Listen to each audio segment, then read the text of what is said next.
बाबूजी, कल जो नल्हड़ में श्री शिव मंदिर में कांड हुआ है जी, उनके श्रद्धालुओं पर जो एक बहुत बड़ा हमला, सुनियोजित हमला हुआ है जी, क्या आप वहाँ थे? मैं वहाँ एट ए टाइम मौजूद था और पूरी वारदात मेरे सामने हुई थी। मैंने चश्मदीद अपनी आंखों से वहाँ के हालातों को देखा और देखने के बाद मैं इस नतीजे पे पहुँचा कि अगर प्रशासन इस बात पर अमल नहीं करेगा तो चंद दिन बाद मुसलमानों का राज होगा और हमारी बहन बेटियों की इज्जत हमारे सामने लूटी जाएगी। कोई भी इसमें दो राय नहीं है। वहाँ का जो मैंने वो देखा है, स्थिति का जायजा लिया है, वहाँ चारों तरफ से गोलियां बरस रही थी और कोई भी वहाँ प्रशासन का व्यक्ति मौजूद नहीं था।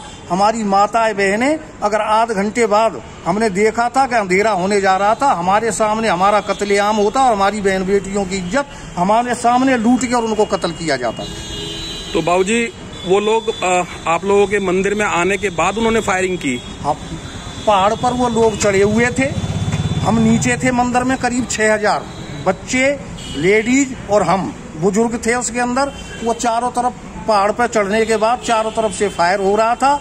जब हम लेडीजों को बाहर निकालने की कोशिश करते थे तो वो अपना फायर तेज कर देते थे और वहाँ जो गाड़ियों का हमने सिलसिला अपनी आंखों से देखा, वहाँ कम से कम मेरी नजरों में, मेरी 76 साल की एज हो गई, कम से कम 300 गाड़ियों में आग लगाई गई और गाड़ियां पलटी गईं।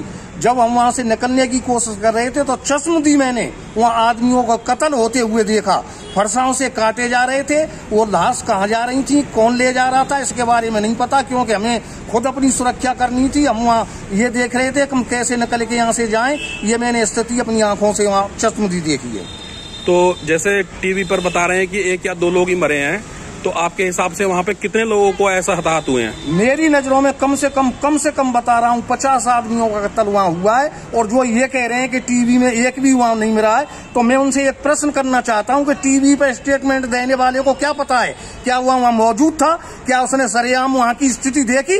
मैंने स्वयं वहाँ देखा। मेरी माताएं बहनों की किस तरह से वहाँ दुर्गति हो रही थी, किस तरह से वहाँ हिसाब किताब किया जा रहा था। चारों तरफ से फायरिंग हो रही थी, कोई भी वहाँ पूछने वाला नहीं था, कोई प्रशासन नहीं था वहाँ। चश्मदीद मैंने ये देखा। और मैं ये कहूंगा, जब तक हिंदू समाज ये सोचता रहेगा कि मेरी लड़की के साथ बलात्कार नहीं हुआ है, जब तक ऐसा होता रहेगा, जब तक मैं ये धारणा नहीं कर लूंगा कि ये कांड मेरी लड़की के साथ हुआ है, जब तक इस देश में सुधार नहीं हो सकता। आपको मैं बता रहा हूँ, अपना तजुर्बा बता रहा हूँ, कल की स्थिति का देख के मैं हालात बता रहा हूँ। अगर ये स्थिति चलती रही तो वो दिन ज्यादा